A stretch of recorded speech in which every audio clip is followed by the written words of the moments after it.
What up, y'all? It's Sevyn Streeter. What's good, William Patterson? This your boy Molly MSYG. We are now here about to rock out at the Backstage Spaz, and I'm about to conduct an interview with Sevyn Streeter. This is how we get it.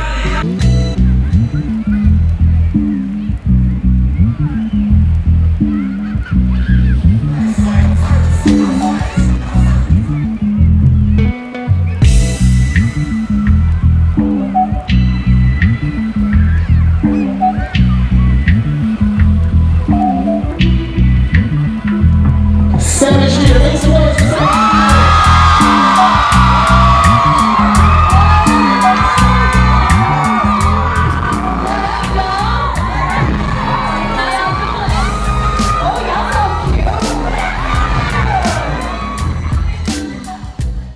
Give it up one more time, y'all. I'm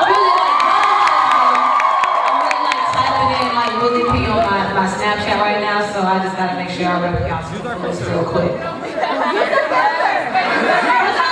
Which filter do y'all want though? I'm gonna let y'all choose it. Okay, you ready? I'm gonna look. Like that one?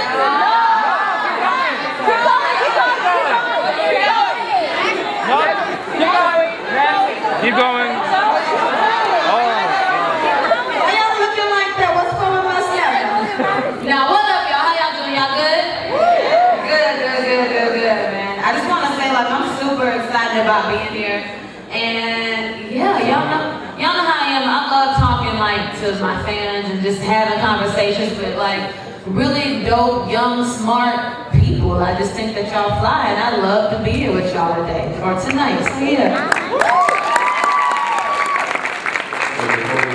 I just want to let you know this event was brought to you by SADP, the Student Activity Program Board. Oh, shoot. Okay, shoot. No, thank you guys for having me. Also, Angle Sponsorship of PASA organization. Nice. Super dope, man. Thank y'all so much. So with that being said, let's get started with the interview. Let's do it. Shoot. All right, so for those who don't know, Sevyn Streeter was a part of a group named Rich Girls. That was underneath Chris Brown's lead. See, I got it correct. Rich Girl was actually signed to RCA. We were signed to RCA, but we did start working with Chris after a while. After we met him, we actually, he really liked the group, and so we had a couple sessions, and that was like my first time ever like getting to write with him was for Rich Girl. So yeah. How did you get started with your music career? Like, did you start at a young age? I did. I've been singing forever. How many of y'all, like, anybody here grew up singing in church? Anybody sing in church? Yeah, well, that was me. I grew up singing in church, and I don't know. I was always in a choir and a chorus, or whether it was at school or, like I said, at church. So I've been singing pretty much all my life. I did Showtime at the Apollo when I was 10 years old. We gonna burn that tape because I have this ugly, big old gray dress that my mama put me in.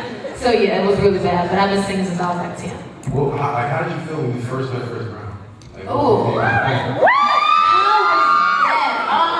When I first met Chris Brown, I was exactly like how these girls just reacted. Because it's Chris Brown. He's such an amazing artist and just such an amazing talent. And I was a little nervous. I'm not gonna lie. Like, I was nervous. I was calling my mama every 2 seconds, like, Mama, he just asked me to go sing his part. Or Mama, I was very, very nervous. But I've been through enough situations at that point to where, yes, I was nervous, but I had enough sense to not let the nervousness, overshadow the opportunity. You know what I mean? So, I asked him if I could write with him. I remember, after we had met him before, and we ended up having a session at the same studio as him, and, I'm really big on, like, taking advantage of your opportunities. I always encourage people to do that. Like, I don't care if you want to be, whatever it is you want to be in life, don't ever be in a room with someone who's doing what you want to do for a living, and you don't let that be known to that person.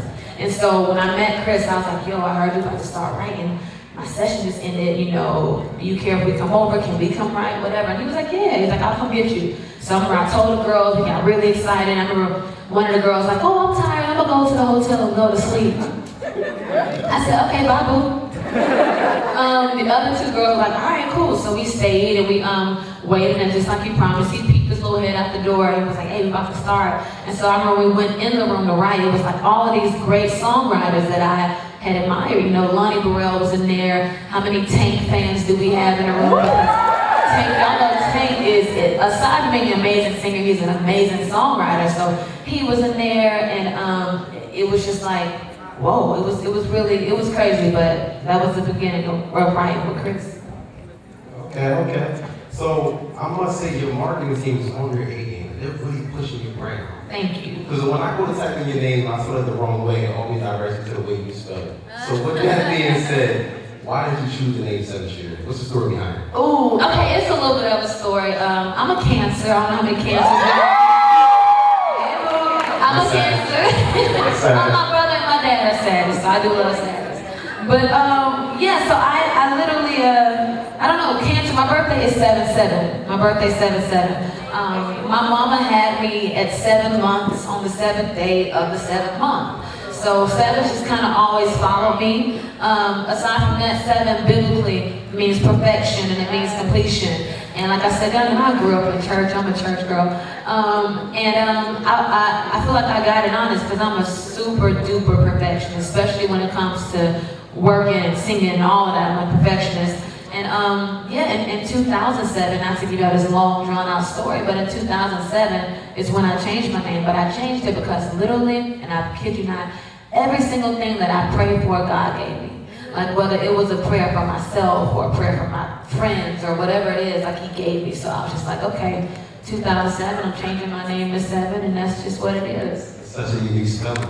Yeah, thank you. So, the spelling wasn't easy to come out. I was like, we gotta figure this out. Cause yeah. What was the process? Yeah, we were just trying to figure out cool ways because obviously we've been saying the word 7 since we've been this tall. 1, 2, 3, 4, 5, 6, 7. So I had to find out a different way to do it.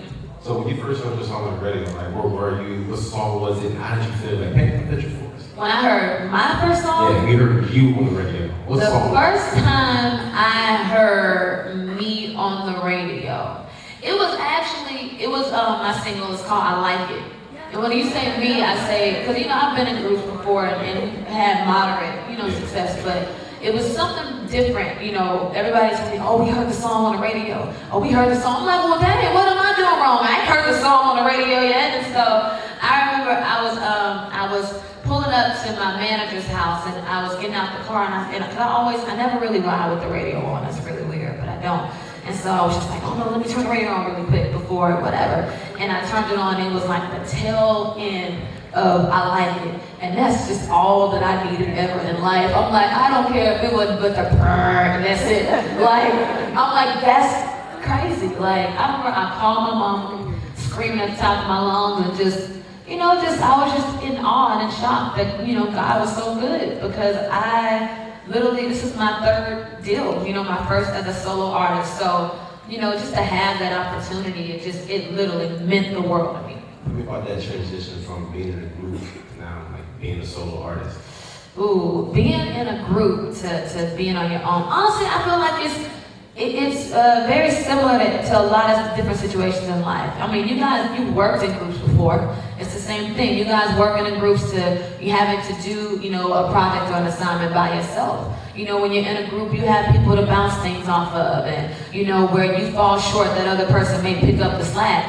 And that's how it was in my group. You maybe had a girl who was very good at walking in the room and tell them I said hey.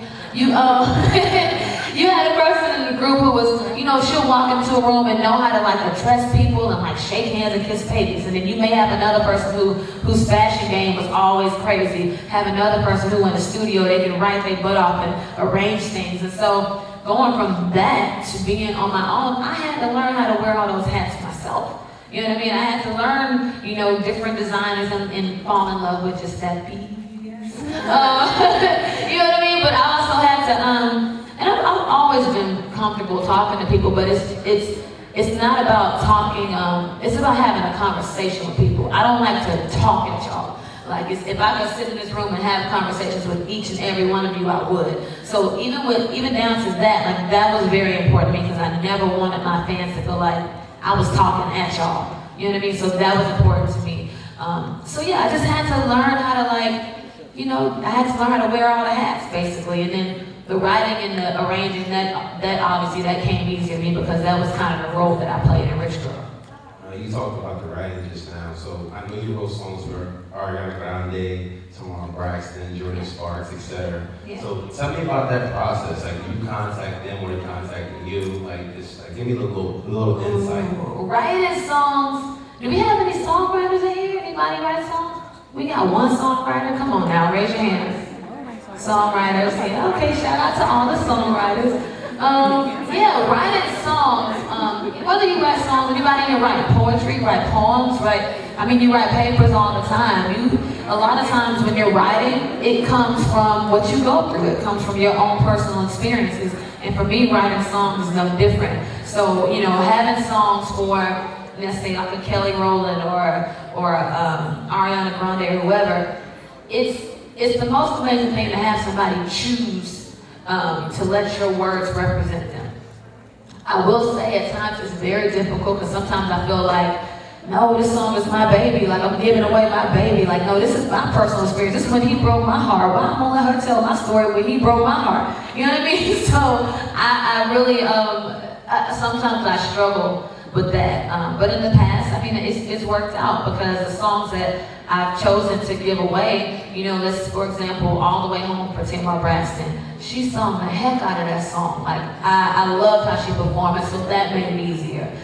With Ariana Grande and The Way, same thing. She killed that record, so that made it easier. So anytime you have an artist that can really sing or do it, it helps. Okay. So, what is your motivation? Like, how do you stay focused? Oh, what's my motivation? Yeah. Hey, all of you guys in here, you guys can raise your hands, because y'all are my motivation a whole lot of times. I like to write about life, love, and relationships a lot, because I just feel like that's the majority of what we go through, you know what I mean? And it don't have to just be a relationship with a guy, I write about songs about, my family. Like, I have a song called 4th Street that I wrote about. Honestly, on the day that I wrote 4th Street, I literally, somebody, broke my heart into a million pieces. Broke my heart, threw it on the ground, got in a car, put it in drive, ran over it, put it in reverse, ran back over it, put it in drive again, ran back over it, did some donuts on my heart.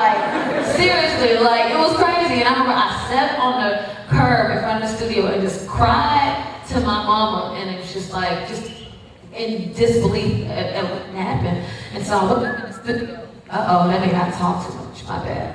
I went back in the studio and instead of writing a song, let's say a band that I've written in the past, that y'all know what bands is about. Instead of writing a song about bands and making it be a negative record, I took that same energy and that same heartbreak and I wrote a song called 4th Street that talks about all of your day ones. You know what I mean? Like your day ones, the people that's there for you. You need $2 or $200, or you going through something, you can pick up a phone and you can call them, and that's what I wrote 4th Street about. So my process, it always kind of starts out the same way. I ask myself, what am I going through? How do I feel today? And I start with that. And my sessions turn into therapy sessions, basically. I hope we write a song about us. Shoot. I can do that with a big hand. I can do that. So, what does music mean to you? Like who's on your playlist as you're riding your car?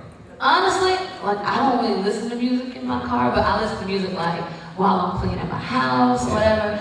I will say, and I'm gonna be honest, and maybe y'all gonna be like, oh, okay, but right now I'm listening to Coldplay. I love Coldplay. I don't know if there's any Coldplay fans in here or not.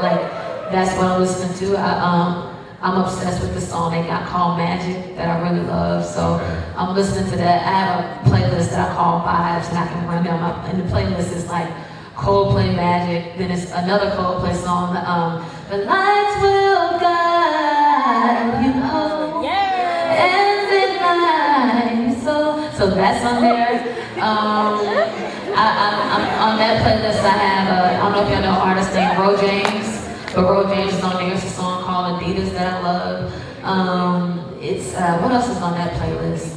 It's just, I'm influenced by so many different types of artists, and I listen to everything. I got Shania Twain on my playlist. It really doesn't matter to me. And then on the way here, we was listening to Drake. If y'all go look at my Snapchat, I was turned to Drake. I'm just saying. So, it just goes back and forth. It don't matter to me. Are you a old soul? I'm a old soul. I'm all types of school.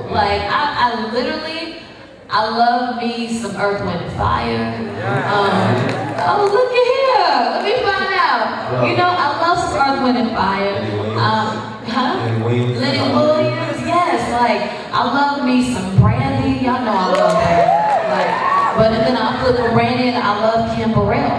You know what I mean? And then I love, so it's like, it's so all, and I love Belial. Like, it goes all over the place. And of course, I love my Ushers and my Chris Browns and, you know, my August Alsinas to make it brand, you know, bring it more to date. So it literally is all over the place. And then a lot of times, I listen to my own stuff. You know, the stuff that I write that's not out right now. Like, I listen to my album on the Verge. Like, I listen to that day in and day out and try to perfect it.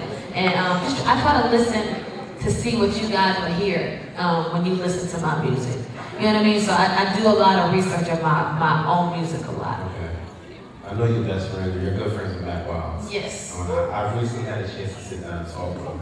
And when I asked him, tell me about that transition going from acting to music, he told me one of the people who inspired him was you. Aww. And I quote, the right words was, what are you waiting for?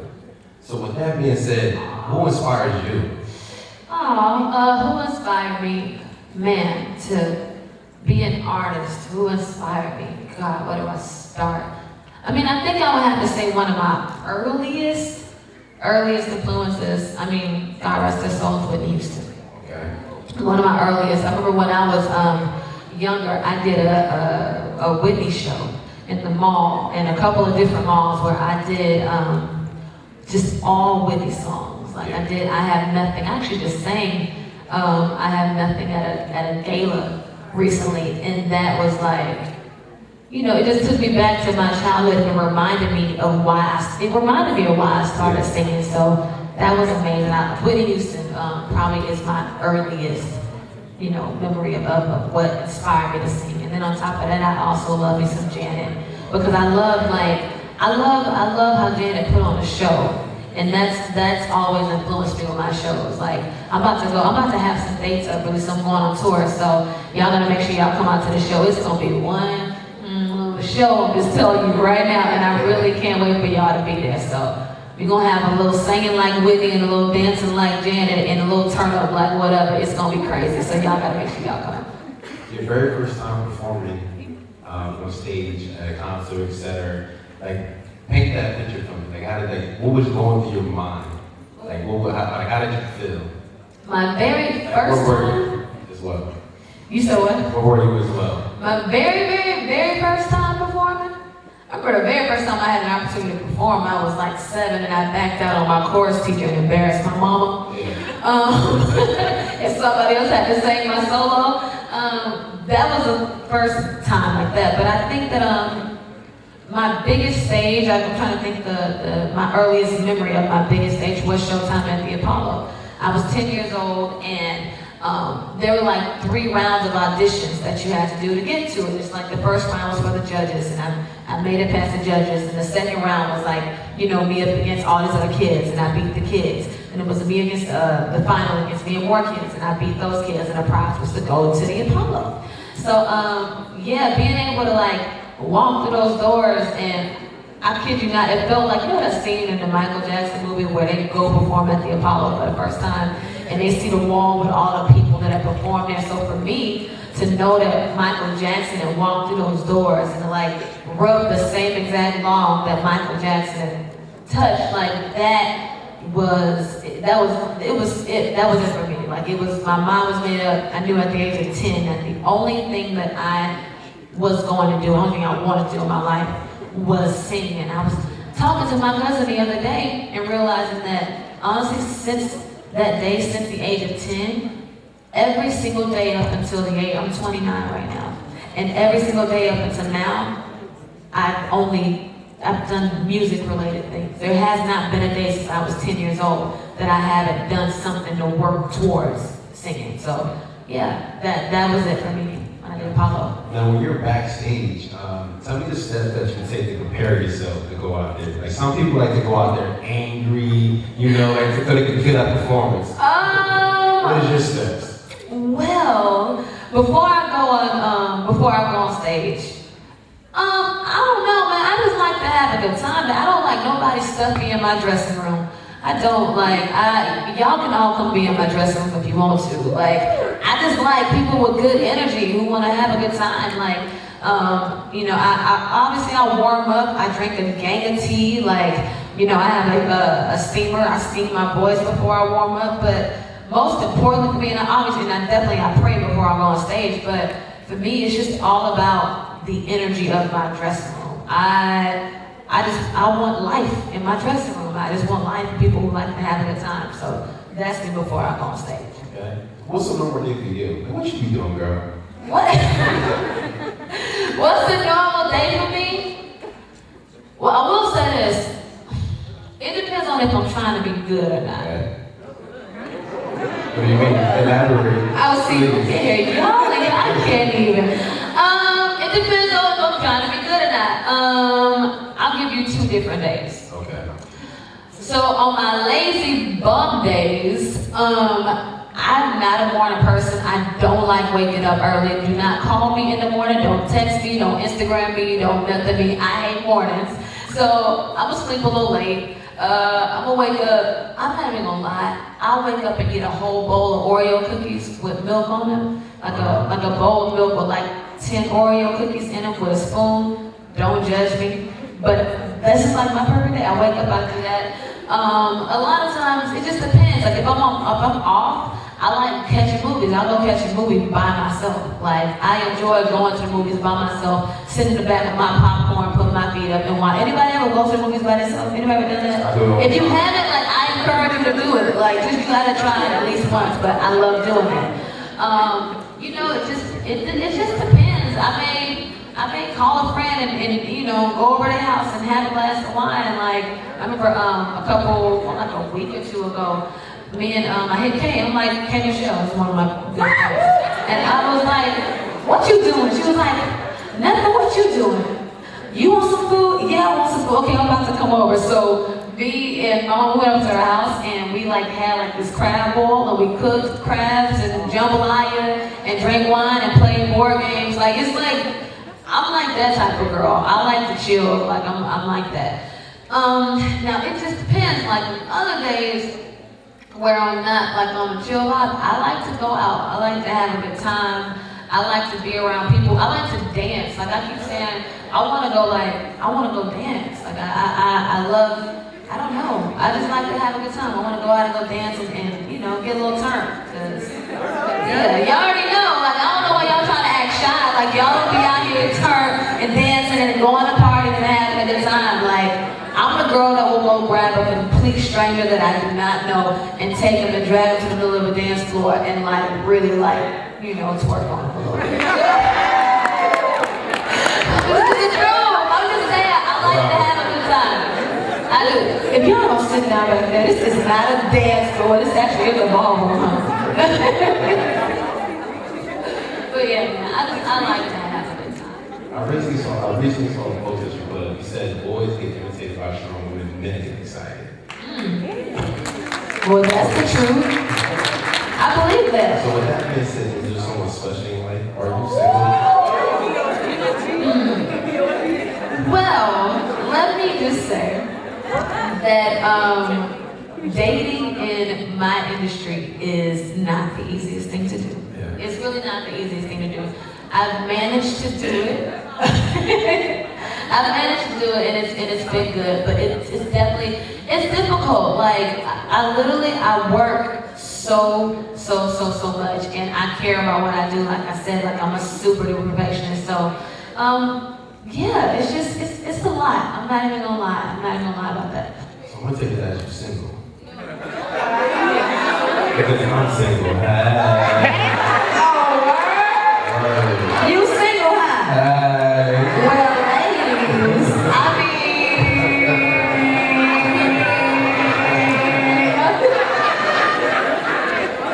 he trying to get one of them dances I was talking about. That's what he trying to do. So, do you feel like the women in the industry have to work twice as hard than the men? Oh yeah, I do. Why is that? I do feel like women in the industry have to work twice as hard.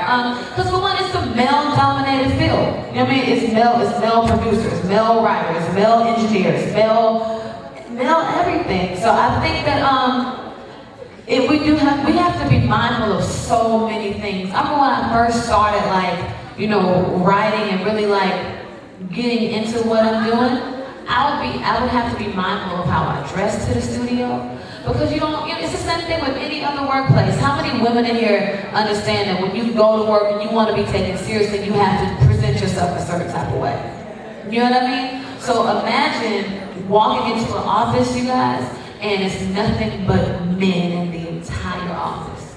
You know what I mean? Like, you really gotta be on your, you know what I'm saying? Like, in terms of how you dress, how you talk, how hard you work, you gotta outwork them. You know what I mean? So it's just, in my field, it's the same exact thing. Like, I literally, like, I remember the running joke when we first started. I remember, especially when I was like working with Chris and stuff a lot. There would be guys that would come to the studio, writers, or just other artists that would just pop in, and they tried to holler, and the running joke was, "Oh, bro, you wasting your time." You know what I mean? Because, like, listen here, you know you can't get a number, but you can get this song, and you can give me my check. Like,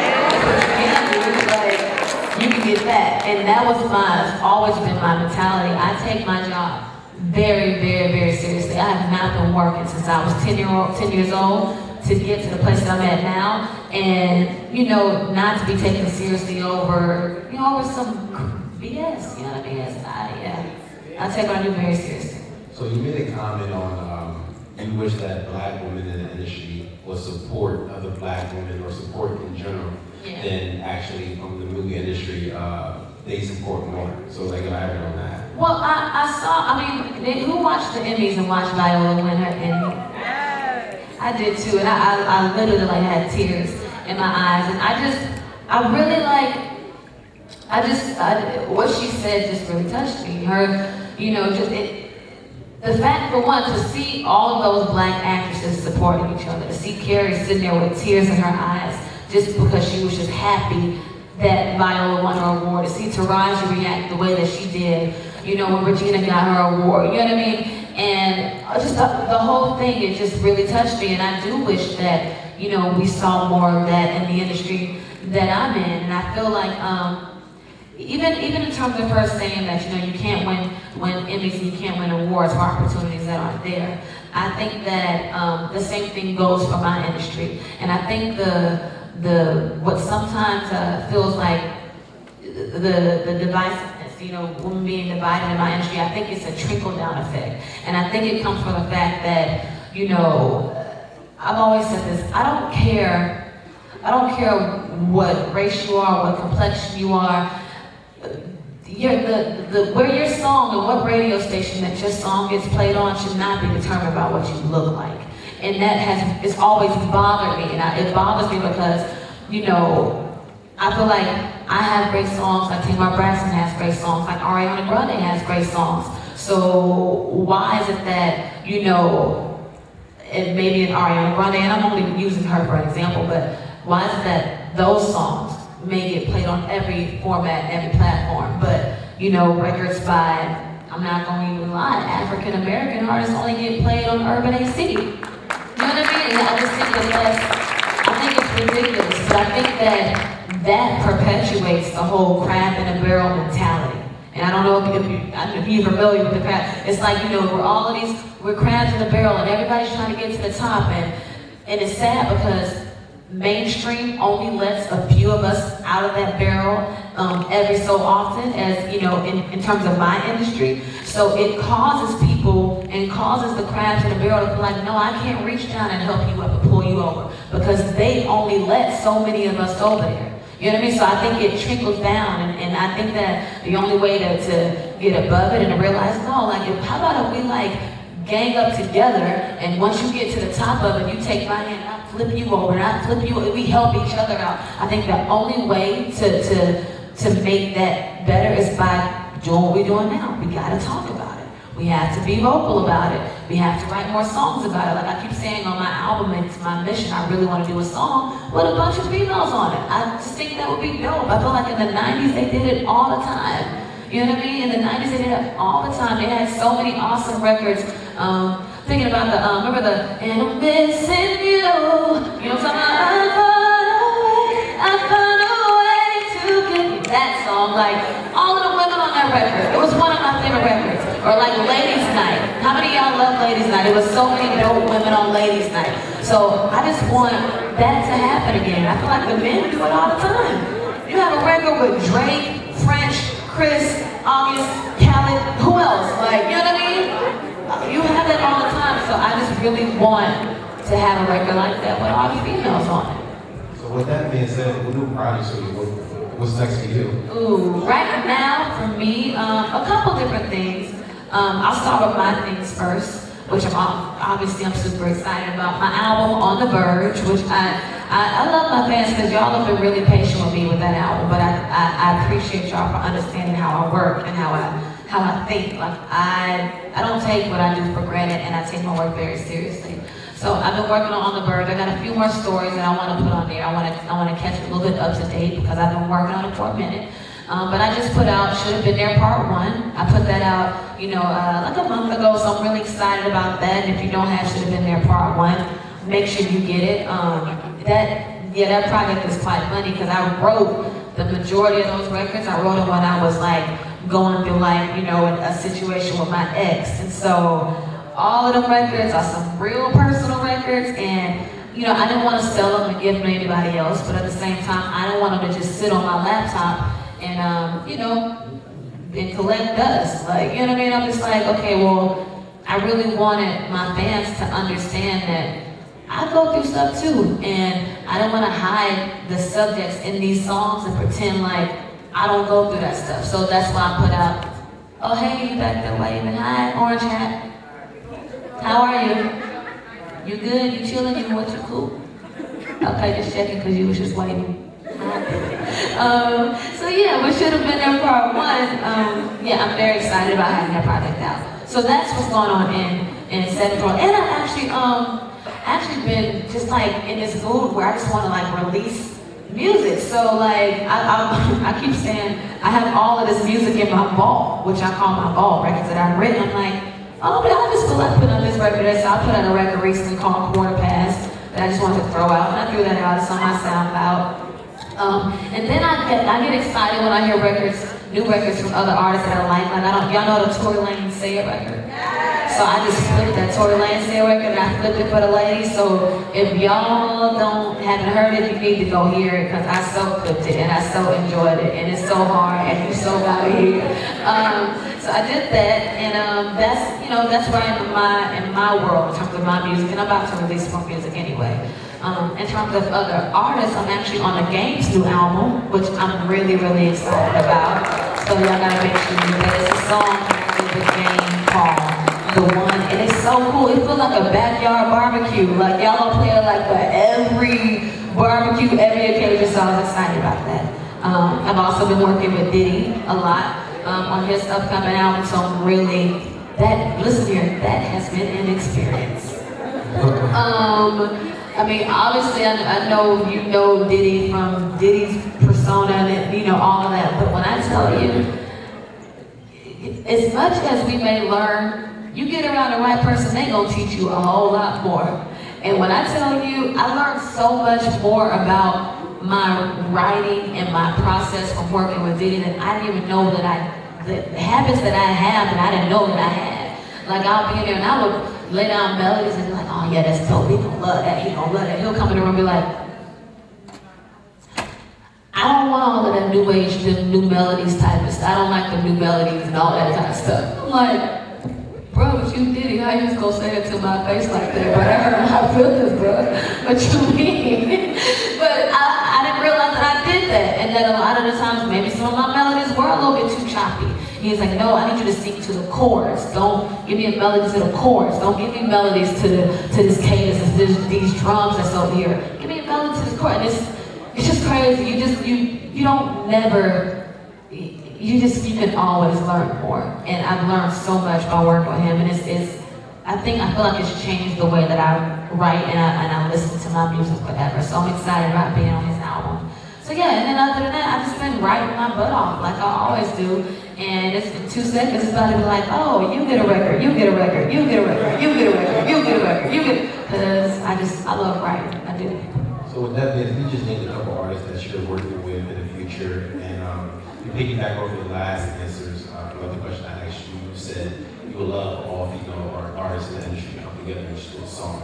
So, give me some names. Who would you like to work with? Ooh, who would I like? You know, the crazy thing is, I say all the time.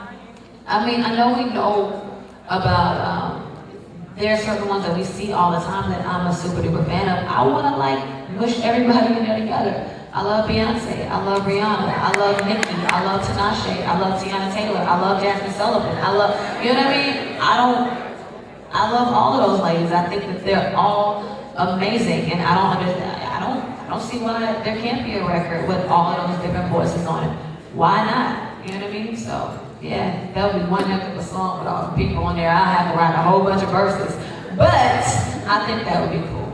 Let's talk about a plan B. If music never worked out for you, you never went into music, if career and money was no object, what would you do?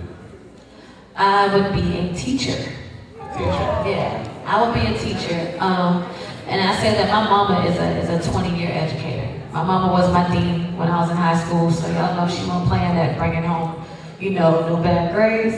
And I have so much respect for just teachers and education. My grandmother was a teacher as well. And I just have respect for them because I watched my mama, like, you know, teach children, teach kids who, you know, could not read at the beginning of the year.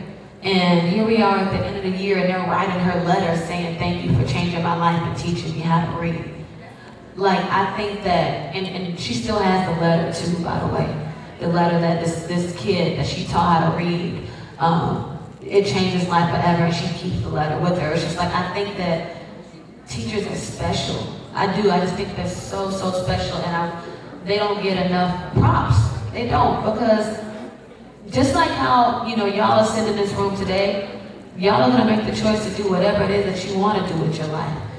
Your teachers, they made the choice to become teachers. They made the choice to want to sit there and educate somebody, and it was a choice. And I don't know. I love them. Maybe it comes from my mother being in education, my grandma being in education, but I just have so much respect for them. And if I were not a singer, I know for a fact that I would be a teacher.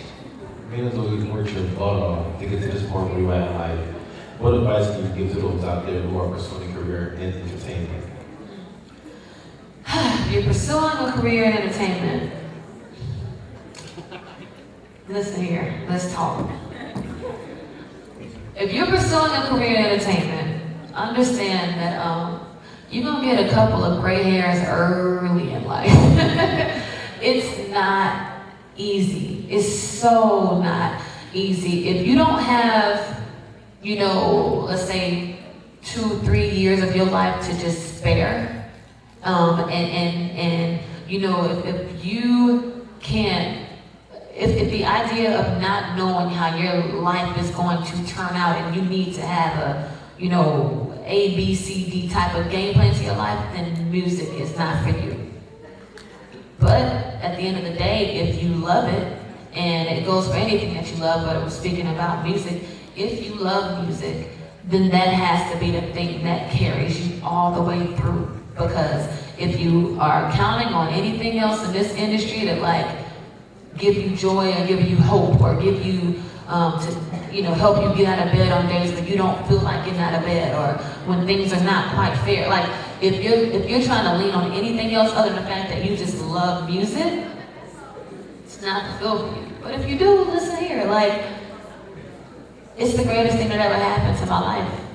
You know what I mean? I would not change it for the rest. I wouldn't change it for the world. I've been doing it, like I said, since I was 10 years old, and I've had so many doors closed in my face. Like, if we really had the time to sit here and I really was to tell you, like, the doors that were closed in my face, and it's not even about the doors that are closed, but the reasons sometimes that the doors are closed in your face. And it's not even because you're not talented. It's not because you can't sing, it's not because you can't write, it's not because you can't rap, it's not because you can't produce, but things outside of your control. That's the industry that I'm in. You know what I mean? That's what comes along with this. So like I said, if you don't love it, then all of those other things will definitely hinder you and you don't stand a chance in it. But if you love it, go for it and stick with it, because I feel like it's the one thing that it's just, music is universal. You know what I mean? It's the one thing that can unite people here in the US with people in Africa. You know what I mean? Like, what else in the world can do that other than music? Nothing but music can do that. You know what I mean? Y'all don't have to speak the same language, but if a Whitney Houston song, come on, everybody gonna say, and I, you know what I mean? So it's just like, that's what music does, and so that would be my advice to anybody who wants to do this. Persistence always beats resistance. Always. Always. So I have one more question for you. Okay. Okay, before we turn to the crowd, the question. And I'm gonna just tell you one of my favorite, I'm not even gonna tell you one of my favorite songs. I'm gonna just sing it, girl. Crowd, please feel free. Please feel free to join in, alright? And it won't stop. Oh, oh. That was so beautiful. Why you stop though? Like, why you stop? Why you stop it though? You go ahead, girl. Okay, I'll sing it, but y'all gotta sing it with me. I love it when you pull up in your Jeep, bumping all your beats, shades on, bring me something to eat. You a man with the sheets. When it comes to my heart, what? So I've been in your eyes, ooh, high still outside, the top down, clothes on, and I'm on my couch, so ooh, take your time. Y'all ready? So, every little thing you do, got me feeling some type of way. When you give me that thunder, you make my song go rain. Oh, oh, oh, what? Every day you so hard. You ready? And it won't stop. Boom, boom, ooh. No, and it won't stop. Boom, boom, ooh. Yeah. With every single part of me, my love for you is constantly forever and ever on repeat, and it won't stop. Boom, boom, ooh.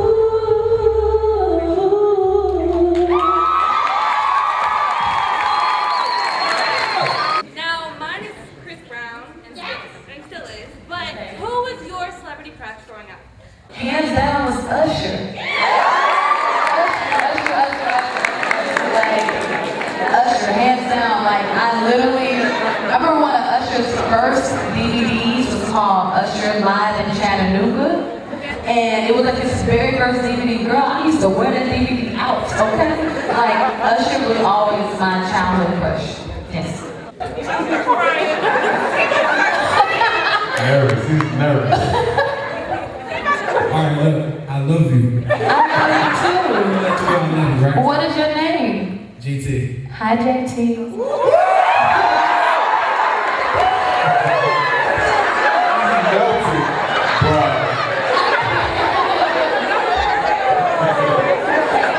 But fall back. I just want to know if you're going to date with me, because right now you're going to date with both of us, because you too good for one of me. So you got to go to date with me and my brother, so. You trying to pass me off to the homie? Too good for one of us. You know what I mean? I think that you guys are both very, very handsome. I just want to say, I just want you to like, if you can you like just be like my best friend? I can't be your best friend. Hi, bestie. That's my best friend. That's my best friend. Hey, you better. You better. Hey, you better. My name is RJ. Arthur. So thank you for coming to Wave Madison personally. No problem. Thank you. Thank you for being my second celebrity I met. My first being Mac Wilds. I'd like to say you are amazing. Like, I want to know who's your fashion icon. I will say I've always loved Naomi Campbell. I just always loved her. But even it's so funny because I'm really obsessed with Joan Smalls and Jordan Dunn. Like, I love them. I actually got super excited yesterday because Okay, so I posted this picture of Joan Smalls on my Instagram and I put it on Twitter and she liked my picture. So, yeah, I really got like, you understand how excited I did. Because I did like a vision board on Joan Smalls like a couple of years ago, so that just made my whole day, but I love them. Hi. Hi. I'm Cheyenne. Hi, Cheyenne. You're awesome, and my mom loves you as well. Aw, so thank you know that. So my question to you is, I'm also a church girl, so I want to know, what's one thing that I guess you learned from bringing up in church that helped you with this industry? Like, even if it's just a verse or something that you kept in the back of your mind. The one thing that, anybody, you guys know who Warren Campbell is? Yes. Warren Campbell is actually married to one of the ladies from Mary Mary. You know the group Mary Mary? I was in church in LA a couple years ago, and I was kind of struggling with the idea of whether I should sing secular music or sing gospel music. Like that was a struggle for me. I didn't know which way I was going to go, and but I knew that I loved both, and I knew that I loved God, and I knew that God knew my heart. And Warren said something at church one day that has stuck with me ever since then. Warren said that, he said, don't confuse my occupation with my salvation. And it has always stuck with me. And I remember, it gave me a peace, and I literally carry that with me every day because, you know, I'm not perfect, you know what I mean? I may even curse in some of my music, but I like to evoke emotion. I like to sing about what I go through, and I like to be honest in what I say and what I sing. And at the end of the day, God knows my heart. You know what I mean? Like, He knows my heart, and He knows that I'm His. So don't not confusing my occupation with my salvation is probably the greatest thing that I ever heard. So that I carry it. Huh? Go to church together. We can definitely go to church together. Yeah, your interview was that music was your first love. Yes. But is there anything else that you want to do, I guess, throughout your Yes, career? girl, I want to act and be on the mercy. I love acting. I really do love acting. I've been in acting classes and going on auditions, and so I really, really, really want to get into acting. That's next for me. Being a singer myself, I find it hard. So how do you keep yourself positive in the industry when there's so much negativity? My mom, my dad, my brother, my family, my team. You gotta keep people around you who are just who believe in the right things and who believe in you and who build you up. Because there's gonna be so many other things that's gonna, you know, make you not or try to make you not see the great things about you. So just keeping keeping good people around you. And the other thing too I will say is that Janaea has a question. We're trying to have a conversation. Y'all just over there talking. Hi, Janaea. No, but honestly, keep good people around you, and always, if you're a singer, be the best singer you can be and study. If you're a writer, be the best writer you can be and study. Don't let people ever be able to, they may be able to, try to tear you down anywhere else, but one thing they won't be able to say is that you can't sing, that you can't write, that you don't perfect your craft. So do that.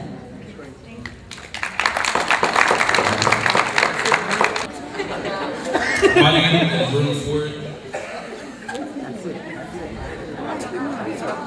You're like, Oh, what's your name? Jordan. Jordan, hi Jordan. I just want to know, like, I'm trying to gather myself.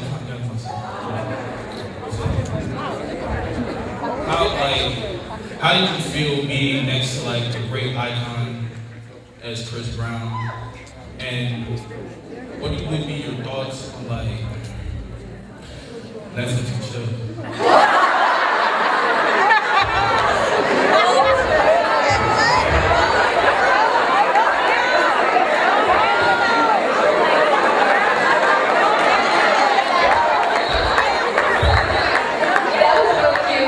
That was cute.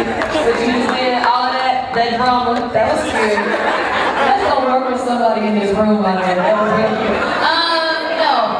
Working with Chris, it's amazing. It changed my life forever because I learned so much about writing, and he gave me the opportunity to be an artist. So that was amazing. Netflix and chill. I love Netflix and chilling and Netflix and chill. It's awesome. Who don't like a good Netflix and chill?